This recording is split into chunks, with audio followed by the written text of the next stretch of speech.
Hello，早晨啊，5點半，準備出去跑步。嚟今年最後一次需要坐飛機嘅出差，但係一鋪就半個月，先嚟上海做一個星期，跟住就會直接飛北京，再做完先返珠海。所以返到珠海都已經10月下旬啦。咁其實已經距離12月7號嘅馬拉松得返2個月時間。我本身諗住返到珠海先開始正式叫做好好地咁特訓下啦。雖然成個夏季即係8月份開始都有開啲課表，都按課表嚟，但係其實因為每日工作好忙啊，或者反正各類型事情咧，唔係一個安排得好好嘅，包括恢復啊，或者每日嘅 recovery 都唔係咁靚。咁今次本身諗住返到珠海先做啦，但係諗諗下，喂，返到珠海其實唔夠時間㗎啦。咁最後尾決定咧，唔好啦，從上海呢個出差開始，反正每日都要跑㗎啦，試下跟下呢啲所謂嘅恢復啊，或者乜嘢。咁俾大家睇睇，我直頭係上網買寄嚟酒店嘅，等，就係呢啲啦。咁其實本身早就有計劃，訓練之前會做嘅，只不過而家提早咗。好似呢個酸櫻桃液，其實呢個同2個月倒數係冇關係嘅。我已經飲咗有1年嘅，我覺得真係幾好。天然嘅褪黑素，每晚瞓覺之前咧會飲2包。咁飲同唔飲，我自己有明顯感覺到區別嘅。飲咗之後，個睡眠係真係會好啲嘅。其他佢話恢復嘅嘢我就唔知啦。但係個睡眠真係會幫到，但係佢又唔係藥類嘅褪黑素，所以我又飲咗1年嘅已經。我呢個真係有啲推薦。跟住就係買咗一啲，呢個仲係新款嘅，買咗一啲能量膠啦。佢今次出差每週有1到2節帶貨用，今日可能都會食1條。一樣啦，能量膠 CIS 嘅能量膠同埋寶礦力嘅一啲電解質粉。AG1 我都其實我想拍一期專門嘅去分享佢嘅啦。飲咗第3代，即係3個月嘅啦。其實我而家當少少益生菌咁樣嘅用處去飲佢。當然佢仲有好多其他微量元素啊，一啲從所謂自然一啲果蔬入邊提取嘅嘢啦。咁但係我飲佢有個咩心得？因為佢個建議我仲特登問過客服，佢係每日空腹飲。我話空腹飲 OK 冇問題，但係我係空腹做運動嘅。咁係運動前飲定運動後飲呢？佢咿呀呀講咗半日話係運動前。咁我都試咗好耐，我發覺我最後尾改咗，我唔好運動前飲，因為佢對我腎有少少負荷啊。運動前飲呢，搞到我飲唔落水，咁返嚟小便會特別黃，所以我就運動前呢，我都係飲水，一起身嗱聲飲多啲水先，然後運動完返嚟再沖一包，我仲係空腹狀態。跟住慢性嘅電解質啦，無糖嘅。其實所有無糖嘅，包括可樂，我以前飲可樂都係我飲都係飲到有種好奇怪嘅嗰啲味，其實就可能代糖啲味，我唔係好慣嘅。但係為咗keep 個磅數個體重，我都係買無糖。講到體重都講多句，我想再 keep 多大概4到5 kg， 而家已經減到2 kg 嘅啦。我想有大概接近62 kg 左右嘅體重。好似我哋改車咁啊，加 power 當然係非常之重要啦。但係其實最高成本嘅、最高效嘅都仲要係減重量，咁你速度就自然就快。咁但係減重量喺人嚟講咧，有個好大嘅風險就係肌肉。你一邊減，可能肌肉跟住走嘅。咁我點保證肌肉量嘅情況之下去減體重呢？我開頭好招謝，第一又懶啦，減磅減到呢個喺呢個體脂率、呢個體重之下再減，其實好難。第二就係成日講哇啲肌肉喎，仲減唔減啊？後來諗諗下都係唔係，因為我哋成日講啲慢支纖維啊，只要你 keep 住跑，你可能啲肌肉冇咁有形狀。你睇下打破者，你睇下志步潮佢，你睇下啲跑步嘅人，邊有肌肉嘅形狀咧？全部都鋼條型，瘦到難聽啲講有少少嚇，嗰種狀態嘅，瘦到骨瘦如柴咁。所以我諗起冇諗啦，減就係減，你只要堅持鍛鍊，深層嘅肌肉一定喺度，所以照減。咁最後就係呢個，呢個係從來未試過嘅，喺呢個2個月呢，我決定開始試，因為之前呢係飲啲類似咁嘅袋裝嘅甜菜根鹽，每日食嘅即係食早餐嗰時跟住2包，但係又唔係堅持嘅，間唔中記得就飲。但係今次呢，呢個甜菜根椰 Pro 版呢，就正式開始啦。咁佢建議係隨餐飲嘅，驚腸胃有咩不適。咁我就每日食早餐或者食完早餐就拍1支或者2支，睇嗰日個課程。咁堅持到比賽為止，所以可能要買3箱到吧。咁今次係寄咗上網買咗啲寄嚟酒店。咁同埋家屬幫我做嘅貝果啦，食得3日，可能聽日最後一日就唔可以再食啦。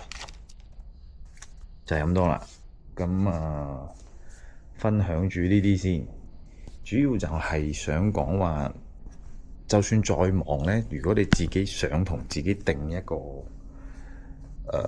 叫做倒數期，或者真正進入比賽期嘅話，其實都係可以定嘅，睇你自己有幾大個恆心嘅啫。呢幾日一嚟到上海，個 mood 又好差，可能個工作壓力啊，或者係我都唔知會導致，或者睡眠啦，因為換咗個地方瞓覺，會導致呢啲問題。但係自己同自己較一下真咯，自己同自己安排一下，應該得嘅。OK， 唔講咁多，嗱聲出去跑步，差唔多到6點啦，跑步6。咁啊，熱下身，熱完身就出發。今日個課表咧就係10K 所謂嘅輕鬆跑啦。佢輕鬆跑係4分38到5分38嘅配速，其實對於我講都少少超出有氧心率嘅啦，差唔多到150心率嘅啦，140係大忌。咁以佢嘅角度嚟講咧，呢個都仲係叫基礎期，即係個課表角度，即係先堆跑量，仲未到進階嘅。進階嗰時候會開始加啲強度啊。最後就係恢復期、基礎期、進階期、恢復期，佢嘅邏輯大概係咁樣。咁我都會錄個評，講下啲課表，我其實好唔可以理解。之前嗰個課表呢，我覺得仲合理啲，但係因為已經差唔多結束，我就關咗佢，重新開一個2個月期嘅課表，就係而家跑緊呢個。今日係10K 輕鬆跑，我睇睇啊，係啦，10K 輕鬆跑，再加6個快慢。咁呢個課表有個最大嘅疑問，就係我向下碌到比賽週12月7號嗰個星期，佢星期1、2休息，但係星期3定星期4仲有一個15公里馬配，然後星期5、星期6繼續要跑10K。呢個同我上網聽到嘅，就睇到其他啲大神講嘅就唔同。比賽週應該減量減得好犀利，尤其星期5、6求其跑個幾 K 熱下身，做幾個快慢加下速攞下感覺就算㗎啦。所以我諗我會再問下一啲識嘅大神，睇下係咩原因，究竟比賽週嗰星期應該點跑？我呢個課表我亦教到有啲唔係好明。第二個疑問就係個Coros 個高池嗰個對我個跑力預測啊！我呢幾日開始試連埋高池一齊帶住瞓覺，我想佢了解我多啲。我除咗帶 Whoop 帶埋高池，睇下有冇咩啲我唔知嘅信息。咁高池對我跑力預測係開跑先，5分鐘熱身。佢話我嘅乳酸閾配速係3分59喎。我上網睇好多大神都仲係4分到嘅咋，跟住話我嘅乳酸閾心率161，乳酸閾線161，我覺得完全正常啊！我喺嗰個心率跑係即係好攰嘅，係辛苦嘅，係要頂住嘅。咁但係我喺嗰個心率跑點會係跑到3分59咧？3分59我應該早就過170啦，係嘛？同埋如果按乳酸閾配速3分59，我慢10零秒係真係可以4分15嘅馬配嘅咯，我邊有咁嘅實力啊？所以呢啲咁嘅預測咧，都係唔可以全信嘅。好，將啲水擺呢邊。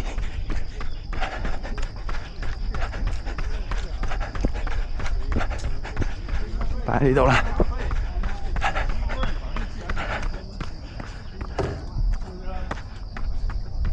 OK， 跑完100K先講，咁啊得返最後1K就衝6個啦。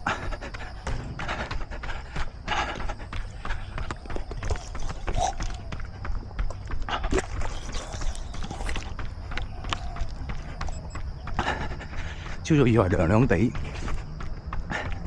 其實濕度高，又係濕晒，排唔到汗。佢上海凍嘅時候係濕冷，佢準備濕濕地嘅時候就開始要凍。但我哋係相反，我哋係凍嘅時候乾燥，熱嘅時候濕度大。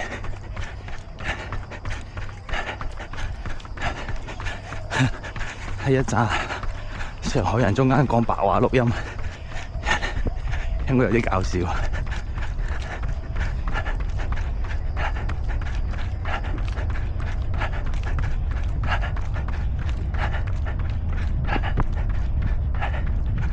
擺返支水，差唔多。隻腳都係軟賴賴。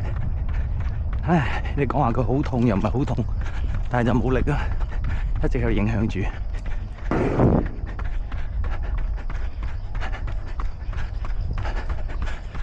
哦，輕微加少少，準備跑6個。開波開波開波！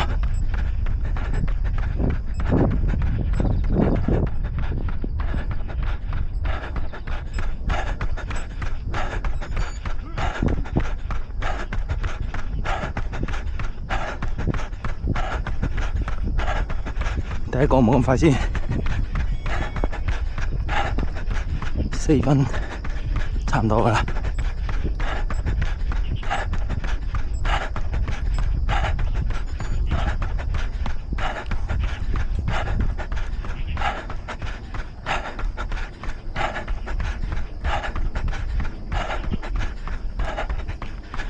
跟住60秒。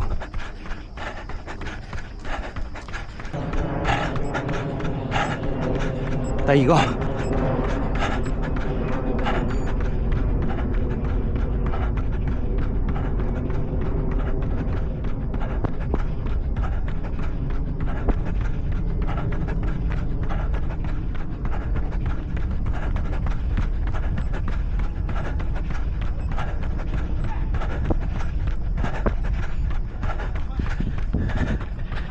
4:08，好，第3、4個可以衝下。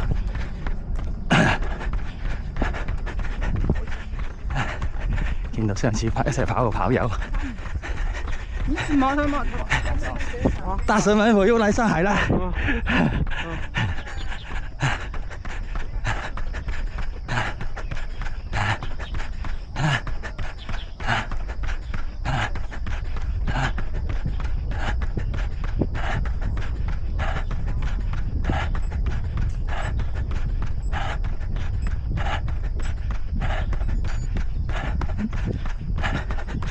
喂，第三個顧住講嘢添，入3分，後面3個全部入3分。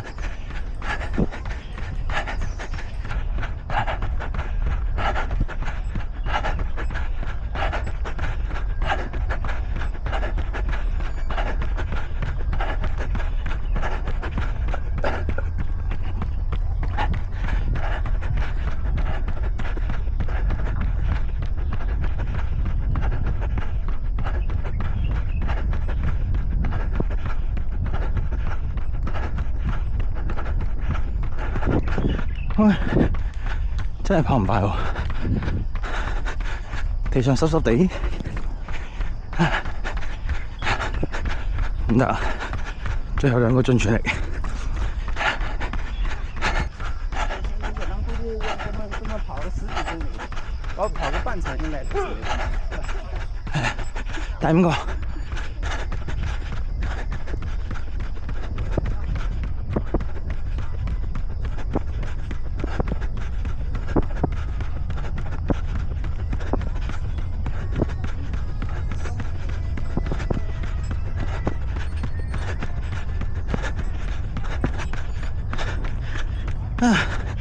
我話做乜衝唔入去？點會衝唔入去嘅？啱啱係快得滯添啊！報警。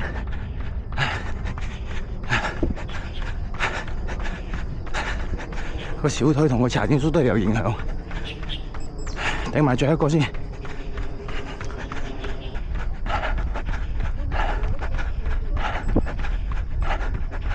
Okay, last one。309 ，OK，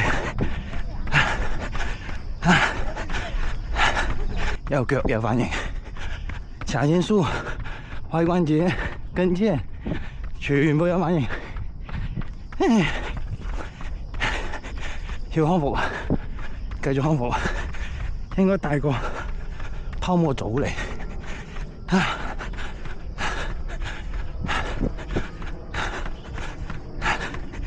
有反應，但係佢咪唔跑得，所以好要注意呢個信號。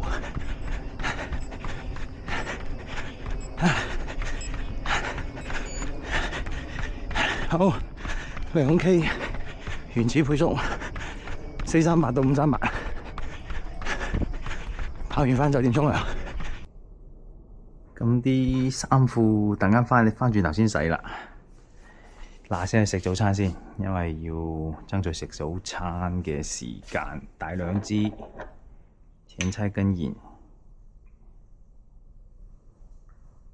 哦，唔記得沖 AG1 飲。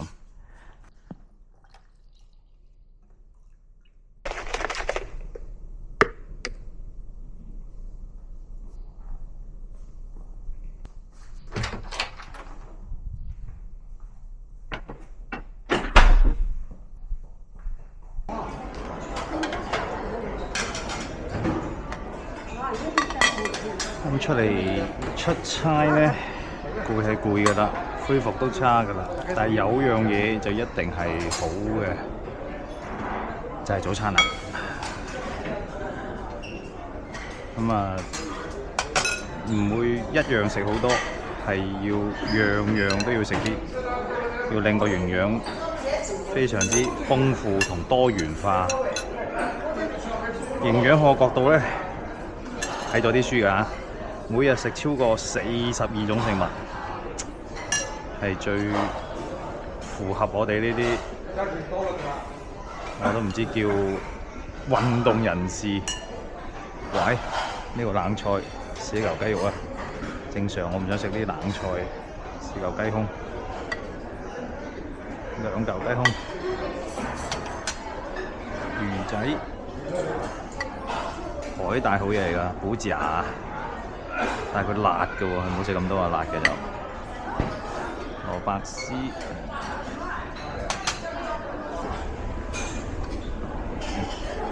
叫做西瓜、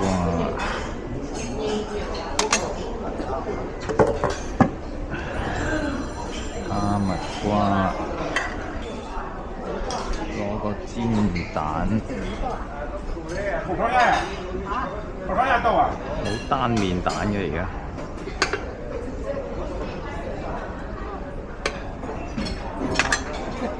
跟住要攞多2個煮蛋，食蛋係真係食好多嘅。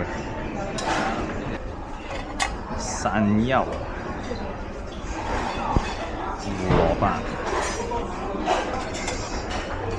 2種腸，各1條，跟住2塊培根。土豆絲少少，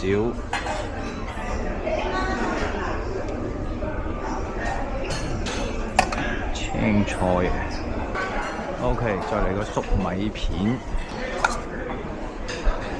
然後奶。今日可能要食個麵包，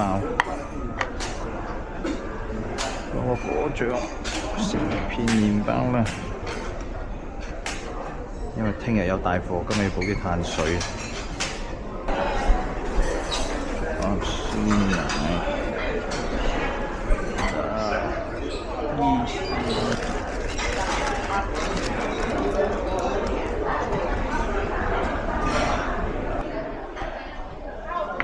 出差就唯一就係呢樣嘢好啦。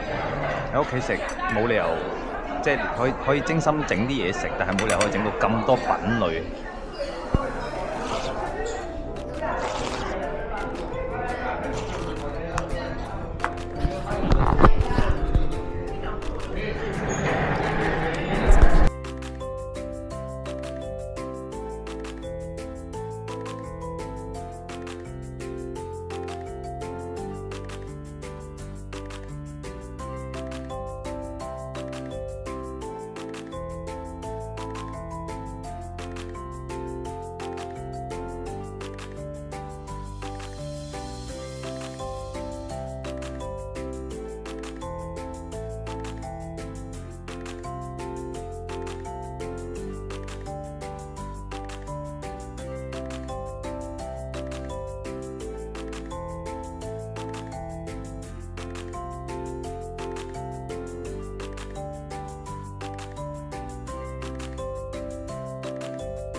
OK， 咁成份早餐呢，全部搞掂晒啦。